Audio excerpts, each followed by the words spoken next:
If you do that, every door of opportunity will open for you. Your self-confidence will go up. People will admire you and respect you. Your employers will open doors for you. It's the most amazing thing, and yet only 10% of the population knows this. What is really important is the person you have to become a self-made millionaire. You have to become a totally different human being. In order to achieve something you've never achieved before, you have to become someone you've never been before. I mean, it's the most amazing thing, and it is true, and it has been true for thousands of years, and it is the great secret of success. It basically starts off with yourself. It is your level of self-esteem, which translates into your level of self-confidence, is the starting point of success. If you like and respect yourself, you will set big goals for yourself. And if you like and respect yourself, you will persist longer, and you'll eventually succeed. And so how you feel, your emotions about yourself, is the starting point and the most important part of success.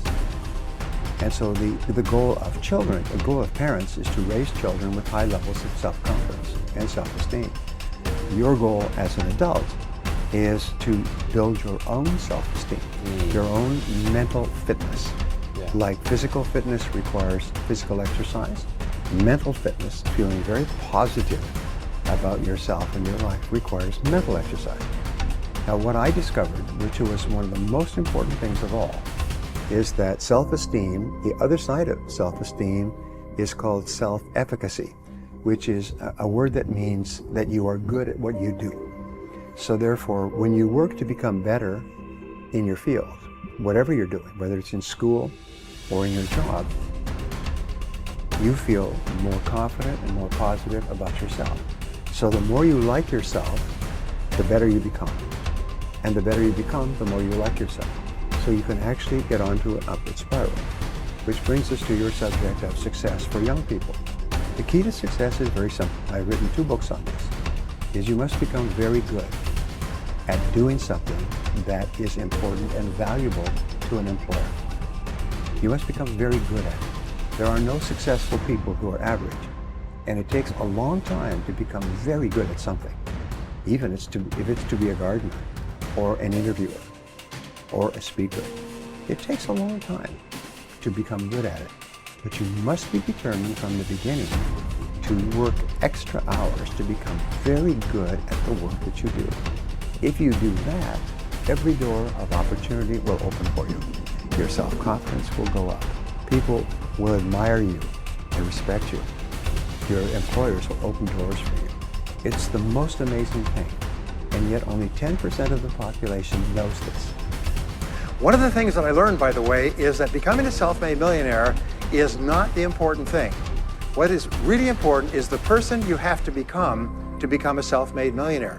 You have to become a totally different human being. One of my friends says that in order to achieve something you've never achieved before, you have to become someone you've never been before. And it's a really important insight, is the qualities that you need to develop, qualities on the inside to become a self-made millionaire, are incredible qualities that make you a vastly better person.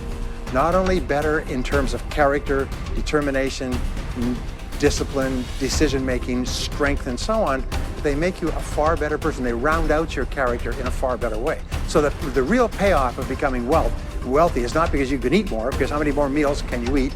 How many more clothes can you wear?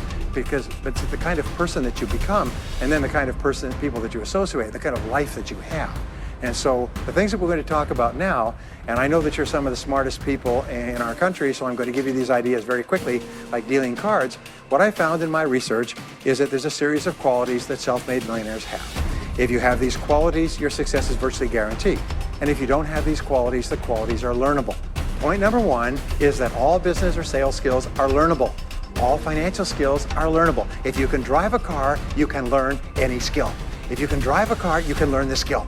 Now, number 2 is you're probably only 1 skill away from doubling your income right now. You're probably only 1 skill away from setting yourself on the road to becoming a self-made millionaire. That turns out to be the case for almost everyone.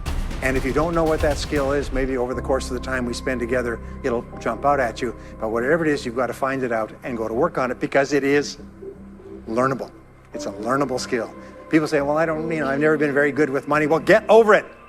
The fact of the matter is, you can learn what you need to learn to achieve anything that you want to achieve. Clarity is my favorite word in success. It's my favorite word in business. I have done consulting for more than 1,000 corporations, large companies worldwide, companies like IBM and General Motors and PepsiCo and Bank of America. I mean, big companies. And I've also worked with more than 10,000 small and medium-sized companies. And what I found is in every single situation, problems occur when the company becomes unclear about what it is they're doing or how it is they're doing it. And so I've developed a program which is really just a fun program for me intellectually. It's called the 2-Day MBA. And it shows 10 different factors of a company. And these are the ones that I learned when I went to university, back to university in my 30s. And I find that all problems come from lack of clarity. What is your product? The first question you ask. Who is your customer?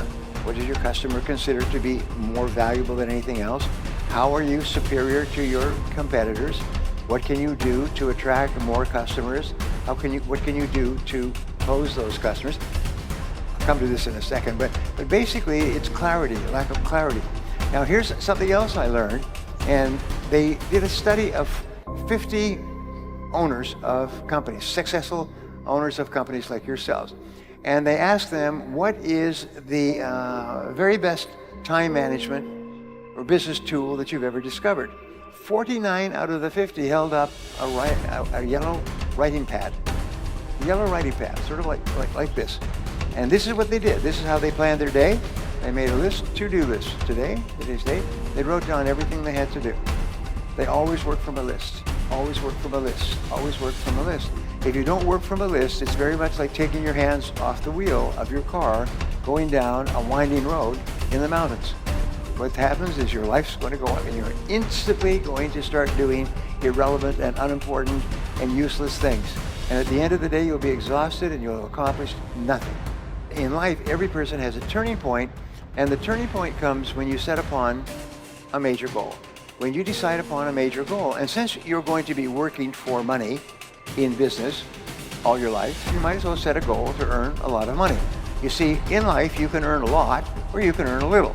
And if you have a choice, I recommend to you that you choose a lot, okay? Because if you don't choose a lot, by default, you automatically get a little. And this 80% of the population out there is wandering around and complaining about successful people, life's not fair, and so on.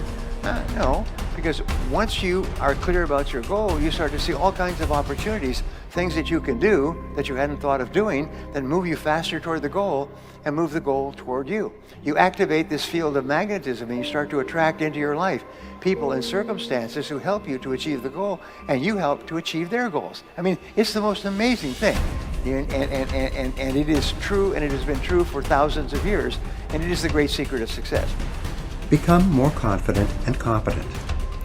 We develop the confidence to tackle larger goals by applying our energies to the accomplishment of smaller goals.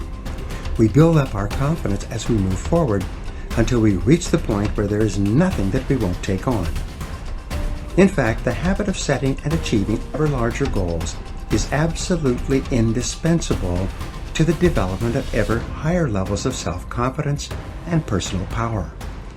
You can only really believe in yourself when you absolutely know that you have the ability to do what you set out to do.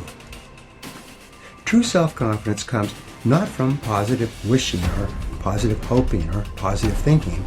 It comes from positive knowing, based on having proven to yourself over and over again that you have what it takes to get from wherever you are to wherever you want to go. Self-confidence is a state of mind.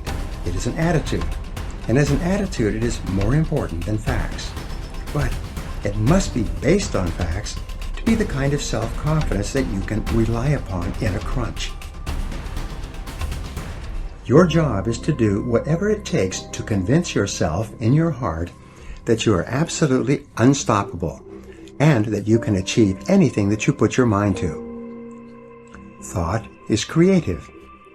If self-confidence is an attitude of mind, it is based on mental principles and mental laws. foremost amongst which is, thought is creative. You are not what you think you are, but what you think you are. As you systematically and deliberately change your thinking about yourself, your outer reality changes to conform with it. Your thoughts create your life, including and especially your thoughts with regard to your feelings of self-confidence. The reason why goals are so important is because of these mental laws, the consequences of which are inevitable and inescapable. You are happy and successful to the degree to which you conform your life and your thinking to these laws and live in harmony with them. The first law, which we have already discussed, is the law of cause and effect. This law is so simple and powerful that you need to remind yourself of it all the time. Everything that happens in your life, success or failure, wealth or poverty, health or illness, happiness or unhappiness, self-confidence or insecurity, are all subject to this law. The Bible teaches this basic law as the principle of sowing and reaping. It says that whatsoever a man soweth, that also shall he reap. This especially refers to the thoughts you think. If you sow positive, optimistic, uplifting thoughts in your mind, you will reap positive, optimistic, uplifting events and experiences in your life. And it cannot be otherwise. If you sow clear goals and objectives in your mind, you will reap clear results and rewards in your outer life. The law of attraction. A corollary of the law of cause and effect is the law of attraction. This is one of the most important of all mental laws in explaining what happens to you. This law says that like attracts like. It says that you inevitably attract into your life the people, ideas, circumstances, and opportunities that are in harmony with your dominant thoughts. Just like a magnet attracts iron filings, you attract whatever is consistent with whatever you are thinking about most of the time. Because this is a law, you cannot think one thing and attract something else. Whatever you are thinking about most of the time, you are drawing into your life from all directions. This is why fuzzy goals bring fuzzy results. Clear goals bring clear results. And since your level of self-confidence is directly tied to how effective you feel you are in achieving your goals, it's very important that you know exactly what it is you want and that you think of nothing else.